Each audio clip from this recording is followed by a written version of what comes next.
Hello, Mr. Lopez. How are you?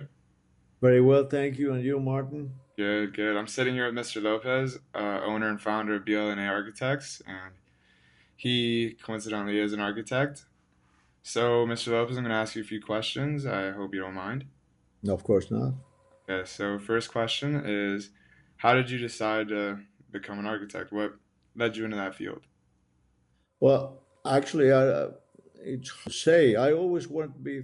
I always was fascinated by building and the construction, and how things are put together. So, I was pretty good at drawing. And originally, I wanted to be a painter, and then I ended up being an architect because I could do both. I could do design and drawing and make money out of it. So that's what really triggered the my decision. That's very interesting. And as far as the designing and drawing go, you do that all yourself, right? But that's correct. Okay. And let me ask you something. How did you come to own your own business? Whereas, like, why wouldn't you want to work for anyone else? Well, actually, once in my profession, you always wanted to do your thing. You always wanted to have your business. And while I was going to school, I was also working in a firm, an architectural firm. And you develop contact, friends, and so on. So when I graduated, a friend of mine came up to me with with an investor that he wanted to do a project. So one thing led to the other, and then I looked at it as an opportunity to open my practice, and that's what I did. I with that project gave me the basis and the cash flow to open up my business. So I started pretty much right after school. Graduated in 1970, and in 1972 I had my practice, my license, and I was ready to go. Okay. And do you mind what university? Do you mind if I ask what university you went to? Well, actually, it's University of Miami, Yeah. class of 1970, I won't, which, you, by the way, you it was a very close game, but I really enjoy it. it was very close. So, yeah, let me ask you something else. As far as how you started your own business, how did like the planning and all that come into play? So how did like the money, how'd you fund how'd you Uh, fund your business? okay, actually, what we do in our business, we get paid by phases. And in this project that we started, the initial payment gave me the basis to rent up a place and set up a very small office. Right. I didn't have the money altogether, so I partnered with two other classmates, and we started splitting the expenses and getting small office. And slowly we built up our practice. One job led to the other and to the other, and then that's that's how we started. Okay, so wow, so the networking connections you made in, the University of Miami really helped you out in your profession.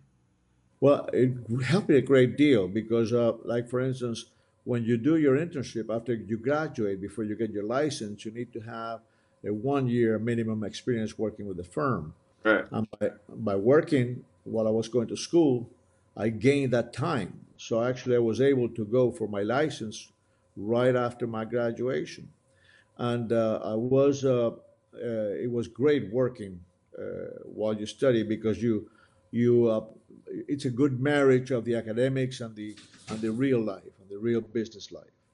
Right. And the 1 year internship, is that like a known basis that you need to have before you get into your own practice, or is that Well, just like a it's actually a regulation, part of the professional board. You can go to the test and get your exam, but they won't give you the certificate until you have 1 year experience. okay. So you worked for someone else while you were doing your internship. While I was going to school, yes. Yeah, and if I wouldn't have gone to school, I would have to work for, even though I would pass my exam for regulations, I would still need the experience to get my certificate, my license. And I'm sure the things you learned for your internship helped you in your transition into your own practice. Of course, that I really advise that any student, any field is good to really get the real world experience while you go to school, so you really have a good, shall I say, a good relationship of the two. So when you go out of when you go out into the world, you're prepared. You're more prepared. You are prepared academically and also in the real life, in the real business world. Right. Okay, it's very interesting. And as far as, so you partnered with two other class or former classmates after your 1 year internship and after college. As far as opening your own business, how did you transition to that? How did you go about finding a location for your business? Okay, first, I wanted to have in my profession, especially, location is like in real estate. I'm often you heard the phrase location, location, location. So, in my profession, Coral Gables had a special interest in my field because it does have a good architectural standard as well as a good economic basis. So I always wanted to have my office in the Gables area. But the Gables is expensive because of those factors. So in order to afford a place, I said, well, if I would be able to split the expenses, I would be able to afford a nice place. So that's what I did. I planned ahead with my initial project, partnered with the other fellows that they had their own projects, and we merged, and that's how we started. It's very interesting. Okay. And as far as the marketing is concerned, how do you get your name out there? So how do you get people to recognize BLNA and choose your company over, a big name architecture firm or another big company which with several architects? Uh, that's a good question, very good question. Uh, and like for instance, in my field, in architecture in school, they don't teach you. I don't think that they're not strong enough in the marketing business world. They are strong in design and structural and the basis of your profession. But I would advise that you have to have a marketing background and a business background in order to operate your business successfully. In my case, it was very, very hard because I didn't have the marketing background or the business background. Uh, Very often, we were finding problems with the cash flow and unexpected expenses that we didn't know that they existed. Right. And so I would advise any student in any field to get some sort of a marketing business. It would be easier. In my case, it took years. Uh, in One other thing is that if you do a good job, a professional job, and you are honorable in your profession, it's my best tool was a word of mouth. One client, good client, talks to another good client, and so on and so forth. And then that's how you have your basis as a client base. Right. And also, we were very fortunate to have a big clientele like the Archdiocese of Miami, the Archdiocese of Nassau, the collection many years ago before they changed hands. Before, so we had a good repetitive business. So it's not like when you have a custom-made home that you have a one-shot type of a deal, and then you have to wait for the other. But when you do have a commercial account, usually it's a repeat client Right. that was doing a remodeling for Porcelanosa USA, and this is our fourth showroom with them. Okay. So we're running out of a bit of time, but I'm going to ask you two quick questions. One, as far as technology is concerned, I know you guys or many architects use certain softwares. Can you explain to me a little about your software that you use to design buildings? Yes, technology is growing so fast and so sophisticated that you have to. It's a sure to keep up with it, but it's a great tool. In the '80s, I used the Autodesk, which is basically a two-dimensional program to produce construction documents, specifications, and drawings, and so on. It's a very good tool. Uh, we used that up to late '70s, early '80s, and then on the '90s, I came across with a very sophisticated program that I use up to date, which is made by Graphisoft, and it's a three-dimensional tool. we use the term BIM, BIM, Building Intelligent Model, which is very realistic. I'll show you what we are able to do. Were you able to see this? Oh, can you raise it a little higher, please? I'm sorry? Raise the. Yes, do you have it like this? This is a 3D model which I designed with that program. We have been using it for the last since the early part of the 90s up to now, and you can actually build virtually a building, and you can send. It's a good marketing tool because you can send it to a client. You can send it to a client, and he's be able to do what I'm doing now. He actually will be able to walk through. I'm sorry, press the wrong I'm button. sorry. You actually are able to walk through the building, look at the apartments, and at the same time generate the construction documents and specifications for it. So Wow, it's an excellent tool. that's very very interesting. It seems like it helps you guys a lot.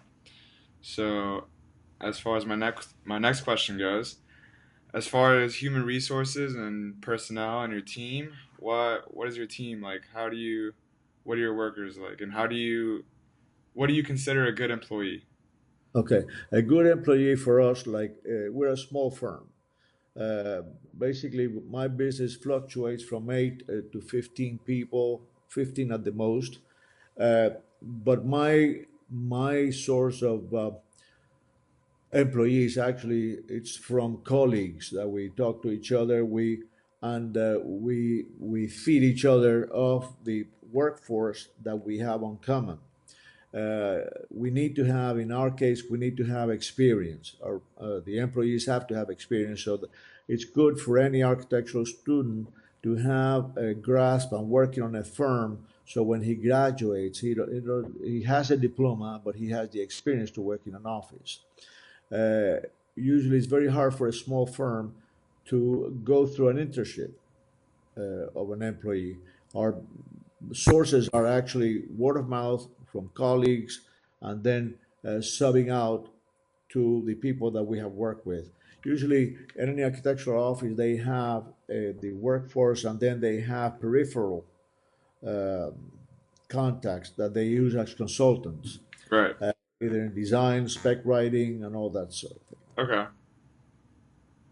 All right. Thank you. That was very interesting. As far as my last question goes, what is the best advice you can give someone that is thinking about starting their own business? I'm sorry, say that again. So, as far as my last question goes, what would be the best advice you can give someone that is thinking about starting their own business, just like you did? Okay. The advice that I give them is the one that I took either by chance or I would imagine that it's because of my interest in my profession. Whatever your goals are, whatever you're studying, try to get the experience also in the field. Like uh, academics and real life, they should merge, and that's the you will be learning from it constantly, either by in the workforce or in the academics. But the marriage of the two, it's essential. It's essential, and also keeping your goals in mind. If you have a feeling inside or a vocation, quote unquote, you have to follow that and then implement that in the real world. That's the best advice because each person is different and the interests are different. But I would imagine that don't look at in terms of profit and losses. Think in terms of what is it that you really want to do? What is it that you really want out of life? Pursue that in the academic and the real life.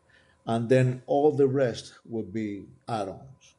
The profits will come, the cash flow will come if you have the vocation within you and do uh, what is it that whatever is inside of you that motivates you. That's my advice. Okay.